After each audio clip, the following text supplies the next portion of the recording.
Hello and welcome to the Dad Whisperer. I'm your host, Dr. Michelle Watson. And if you are a dad who wants to be a hero, then this is the place you want to be today. Because my passion is to help dads become heroes. And week by week, I bring you relevant topics that support that goal, especially when it comes to the dad-daughter relationship. Well, you know by now, the template is on your mark, get set, go.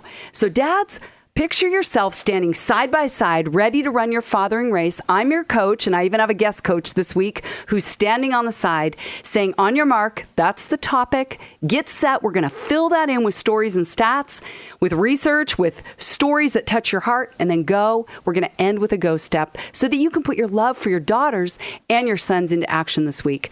Well, today I have a guest joining me named Eric Robison, and today he's going to be talking about what he's learned about being a single dad to 3 kids, 2 sons and a daughter. And I invited Eric here today because of the great respect I have for him as a father and a man, and I believe that what he shares today is going to be of great help to those of you who are in the same boat as him. Welcome, Eric. Thank you. I'm glad you're here. So am I. Well, on your mark, I've titled today's show, Mr. Mom, Single Dad Survival Strategies. I know that this is an important topic to address because I get emails from dads, from single dads a lot, who are struggling and overwhelmed. I even have dads in the ABBA project that are in that same boat. And I hear about how often you are wearing more than one hat. Is that true, Eric? It's true. Wearing more than one hat. So that's why I'm calling this Mr. Mom. It's kind of like you're doing both a mom and a dad piece of the puzzle when you have your kids with you full time. And some of you have your kids part time, but still you're covering bases that you wouldn't have covered if you were still married or together with the mom of your kids. Well, get set. Let's start talking about this Mr. Mom Single Dad Survival Strategies. And Eric, how about you just introduce yourself and tell us a little bit about you as we get started? Yeah, well, for starters, I live in Seattle now. So it's great to be back here in Portland. My family's been here for generations. My great-grandpa was a foreman who helped build the St. John's Bridge and the Bonneville Dam in the 30s. Oh, my goodness. Yeah, it's pretty cool. Yeah, that's awesome. It's pretty cool. And, you know, like my grandpa in many ways, I'm a bridge builder too and a communicator. So although for me, this has been in regard to building people and legacy, I've spent 12 years as a pastor, church planner here in Portland and then Honolulu and Seattle. But 5 years ago, I made the transition from ministry to talent acquisition. So now I'm a senior technical talent sourcer at the Walt Disney Company. Ooh, cool. Yeah, it's really cool. In other words, I get to recruit engineers to work at the happiest place on earth. So it's pretty awesome. And Disneyland as a job perk isn't too bad either. Yeah, no kidding. Yeah. So it's fun to be here, but I'm mostly proud of my family and the legacy that we have together. You know, Caleb's 21 already. Sean's 19 and Caitlin's 15, so I'm a really blessed man. You've got your hands full yes. as a Mr. Mom. Outnumbered with a puppy. Yep, there you go. Well, as you and I prepared for this interview, I was struck by something you said, and I just want to quote you back to you. How does that sound? What you said was, I want my life story to be more than just divorce. And then you went on to say, being a good dad probably kept me going. So could you just share, Eric, a little bit about how those two realities go together for you? Yeah, you know, now more than ever, I'm aware that people, they just don't know how to approach divorce or support those who are going through or moving on from it. So really good-hearted people simply don't know what to do. So most default to distancing themselves in order to not have to deal with it. And for years, I had people either tear up or turn and walk away when I entered the room. And after a while, I just needed to be in a new place where I wasn't defined by divorce. Mm-hmm. You know, even church, like I say, good-hearted people sometimes, you know, try to get you plugged into divorce groups or even lead divorce groups when all you want to do is move on with your life and do anything except talk about divorce. Oh my, okay, wait a minute. I got to go back to something you said. Did you say like people would shun you because you were divorced? Unintentionally. Wow. I think it was just the awkwardness and not sure what to say, what to do. And so, yeah. And what was that like for you then? Well, you know, I think it really just hurts when you're dealing with divorce and the wound of being rejected by a loved one. And then you have people that you know walk away in avoidance of divorce, not you, but it still feels like they're walking away from you and your kids. So Yeah, it hurts. And I had to help my kids, especially my daughter, understand that, people care. They're just really not equipped to deal with divorce oftentimes. And so you learn to let people go, and you really cherish the ones who choose to stand by your side. And it really comes down to simply just learning to love people where they're at, mess and all. Yeah. I mean, if you, Eric, right now could say something to people listening that maybe haven't gone through divorce, but have found themselves in that awkward place, what would you say to them right now to help them move forward through that discomfort and not push you away? Yeah, I think it really comes down to just being consistent, just trying to be connect. Who you were before. Just be who you are and do it. Say hello and, Yeah. give a hug, Yeah. and try to push through that awkwardness. Yeah, that's good. And just to connect. Even just a kind word. Oh, I love it. Super practical. Yep. Well, another thing you said that really touched my heart was this. You said, my love for my daughter has helped me tremendously, through this whole grief process, loss process, divorce process. And I love that.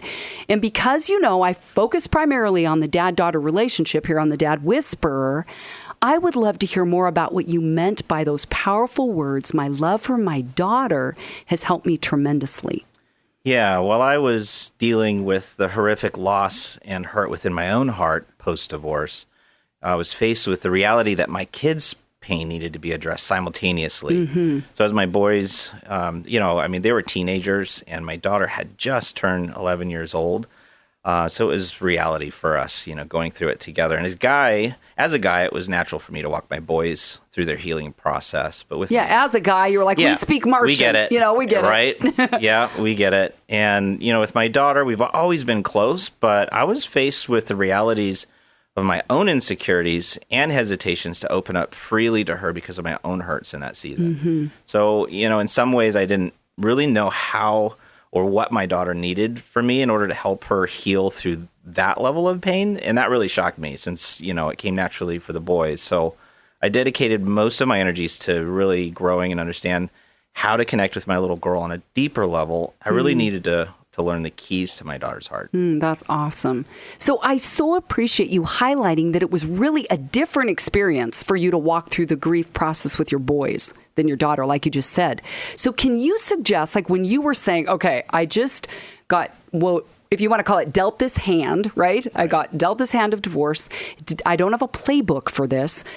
Were there any resources, because you said you've been dealing with this for about 5 years now, walking through this, any resources that were helpful for you that if any dads are there going, I don't know what to do either? Sure. That you'd recommend? Yeah, there were many, but for me and for my daughter, it really came down to the Bible, my journals through that process, of course, your book.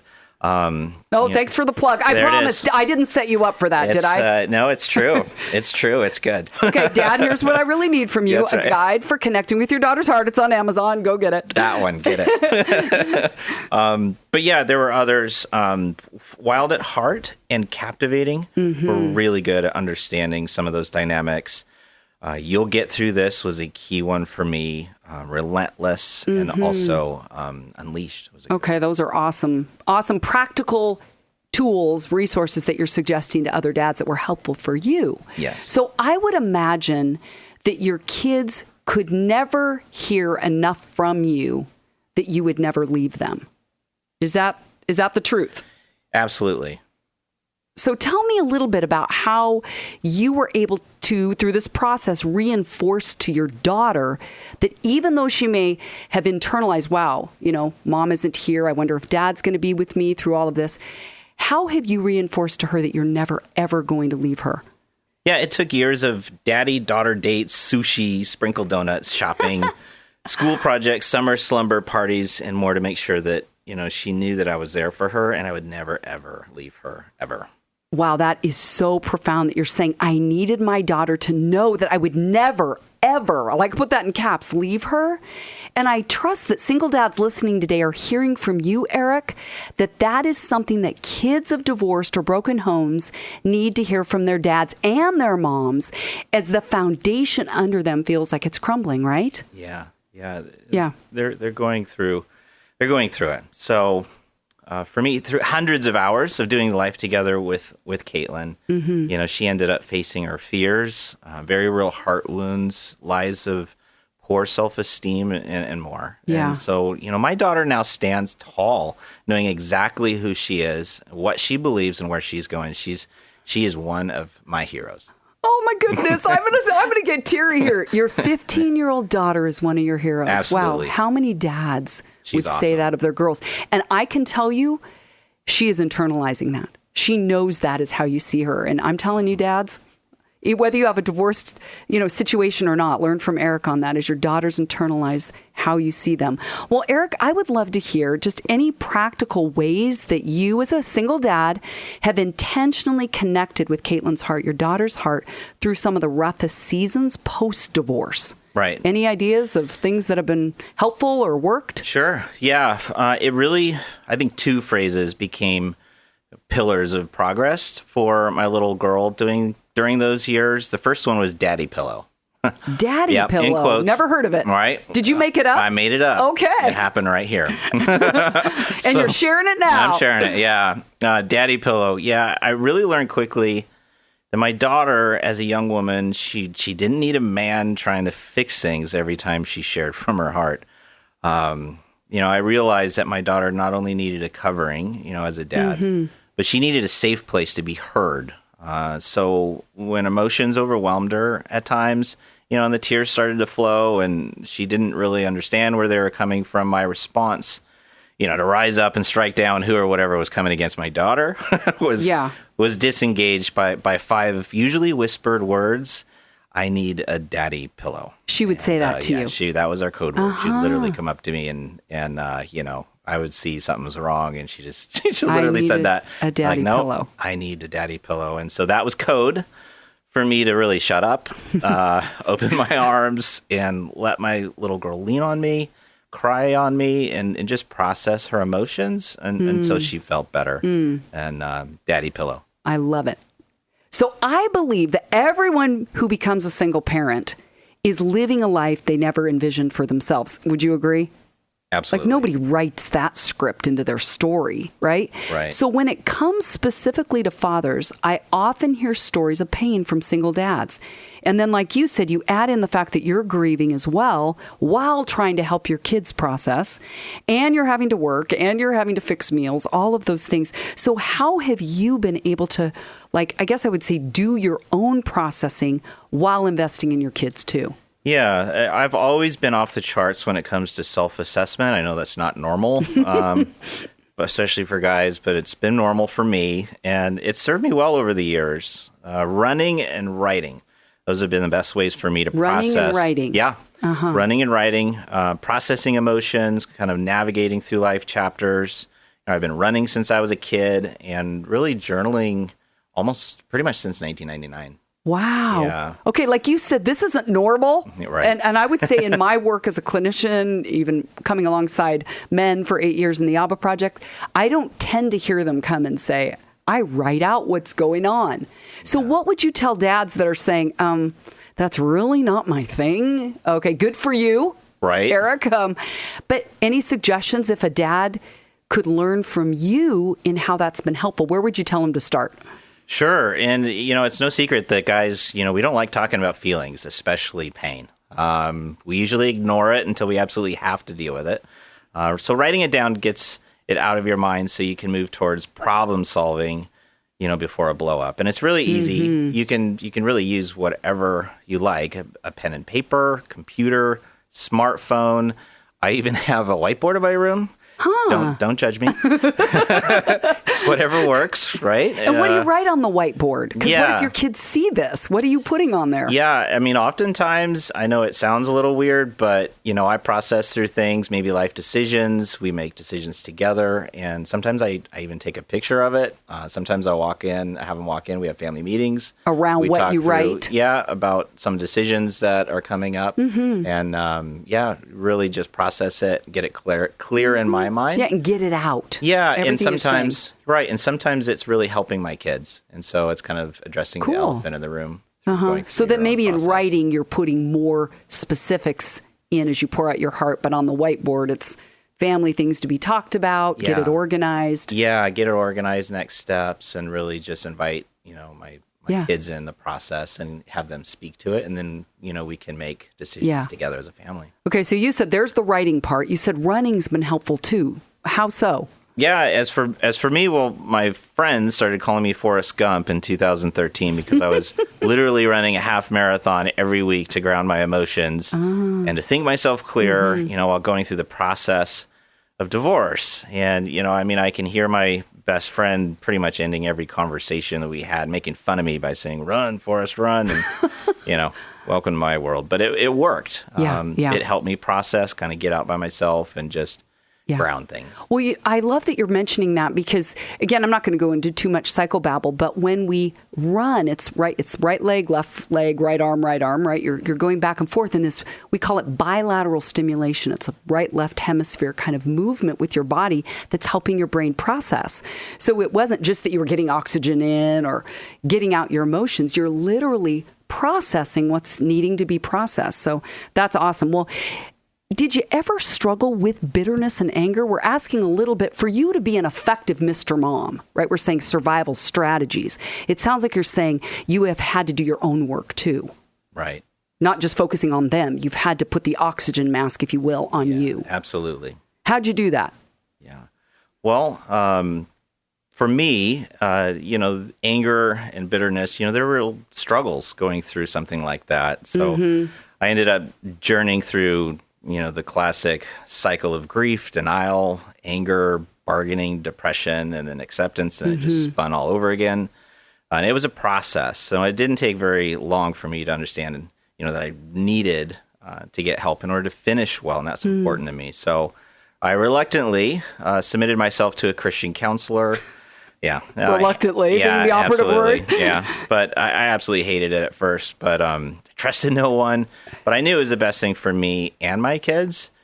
And so after trusting the process, I was able to grieve, cry through my pain, and learn once again how to unshield in a safe place in order to receive the help I needed. Wow. I've not ever honestly heard that word, unshield. Yeah. Right? Men are taught, put it up, put the shield up, be tough, duke it out. But you're saying I had to unshield. Yeah. That's a really powerful word. And I love that you're admitting, Eric, that you did not want to go to counseling. Right. You're like, I reluctantly went. But you're saying now I see the benefit of it. So men who are listening, I encourage you, whether or not you're a Mr. Mom, you're all a Mr. Dad, is take the time to look within and do it with the help of someone. Because a lot of times we can't do something on our own. We don't do that in sports. We get a coach. Right. Why not do it for life and processing so you can be the healthiest and best version of yourself you can be? So let me just kind of now talk about that Mr. Mom role. What has it been like to be Mr. Mom when that wasn't a role you ever chose or prepared for?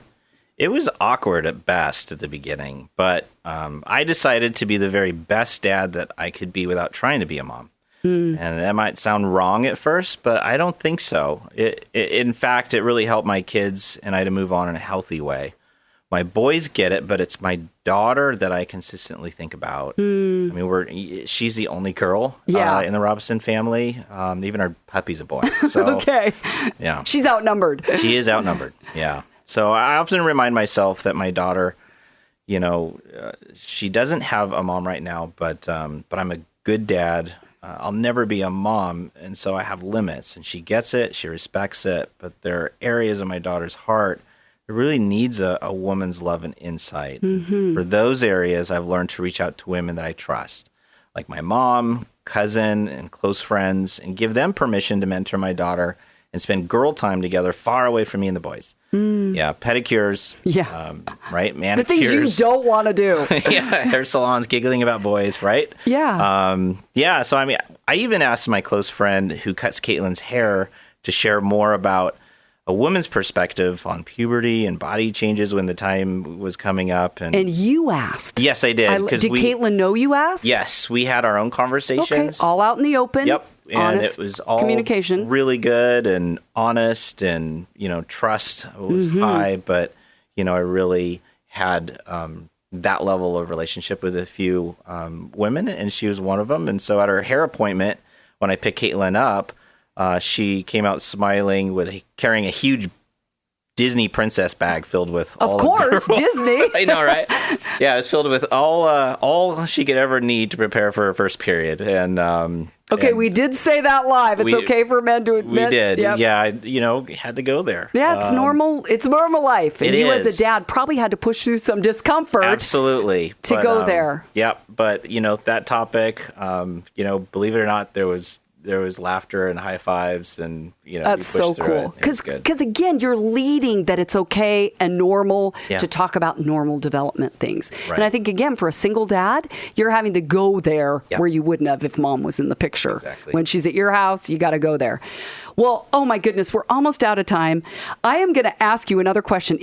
Could you just quickly share like a story or two of maybe where you got it right now being a single dad? Anything that you've found that you've done that has had real impact to your kids? Yeah, staying true to family traditions. I took my boys out for a coming of age retreat when they turned 12. Mm-hmm. I took them to Portland, showing them all of the family history we have here and how they're like their great-great-grandpa, great-grandpa, grandpa, and me. I took them on hiking adventures in the gorge, shared running stories from my childhood, and spoiled the heck out of them at Skamania Lodge, and swimming and eating until they passed out. And I love it. It was so much fun. And then, afterwards we spent time talking through life issues, like what it means to be a man, love, sex, babies, marriage, everything, just legacy and more. Yeah. Okay. Yeah. How about for Caitlin? What'd you do with her? Yeah. The plan was for Caitlin to have her mom take her on her own adventure for a coming of age weekend, but that wasn't an option for us. So I decided to lead it myself and make an unforgettable weekend for her. This is why you're one of my heroes. This is why I invited you here. It ended up being a really good memory that we both will never forget. She got it even more detailed in Portland, Rose Garden, Ace Hotel, coffee, shopping, and more. We went hiking, had our own adventures up at Skamania Lodge. So really that weekend set the foundation for her healing and serves as a monument, she can always look back on and remember who she is. Yeah. She's a girl and she's an instrument of God's love and purity. Oh, I love that. Okay, well, looking back, what would you tell yourself, thinking back 5 years ago, what would you tell yourself as a newly single dad that you didn't know then, but wish you would have known then? Anything? Yeah, a few things. This is not your fault. Free will comes with a price. People will not understand. Friends will leave you. Lies will be spread about you. Just don't focus on these things. Wow. You're going to the deep end here really quick. It's for me, right? Yeah. Yeah. Instead, focus on your legacy. Focus on the choices you have control over and make every single choice align with the dream of your legacy. What you believe and do in this season will determine the trajectory of the rest of your life and that of your children. Good. You're not enough, and that's okay. Wow. Okay, that's awesome. I mean, just that you're saying it's not your fault. You can make choices now, but you didn't have choice then, right? I'm not in a place where I wanted to be, but I'm going to make a choice now, and it's okay that you're not enough. That's so powerful. Well, I love to end every program with a go step, where dads have one way, right, to put their love for their daughters into action, their sons too. Could you offer one survival strategy that single dads can put into action this week to be the best dad they can be to their kids? Yeah, give the gift of time. Whether it's trail running with your boys or simply being a daddy pillow for your daughter, just give the gift of time. Which is easier said than done, isn't it? Yeah, it's a choice. Absolutely. You got to say no to things to be able to do that. Yeah. And say yes to them. That's real. Yeah. You may never feel like you're enough, but what your kids will remember are the memories you spend together, and that really can't be bought. Yeah, exactly. Oh, I love that. Well, you've been listening today to Eric Robison. He's my friend who's a Mr. Mom, and he's been thrown in the deep end as a dad to 3 kids, and yet he's really worked through his own stuff so that he can invest in them. So the title today on your mark has been Mr. Mom, Single Dad Survival Strategies. He's given you practical ways to invest in your kids. Maybe you're going to do the daddy pillow or the, quote, coming of age treks with your sons and speaking into their lives about the hard to cover issues. And if you want to get a hold of Eric, how can they get a hold of you if they want to reach out? Email? Yeah. What's your email? Email me. It's erobisons@gmail.com. Okay, with an S at the end of Robison's. You'd be okay if people reached out? Sure. Okay. And as always, dads, you can go to my website, drmichellewatson.com, where I have free resources. And if you've enjoyed this conversation today and would like to hear more, you can subscribe on the Dad Whisper to my program here and listen again and share it with your friends. And you can always read things on my website because I want to give you resources that work and that are practical. Well, thanks, Eric, for being here today. It's been a joy to have you. Thank you.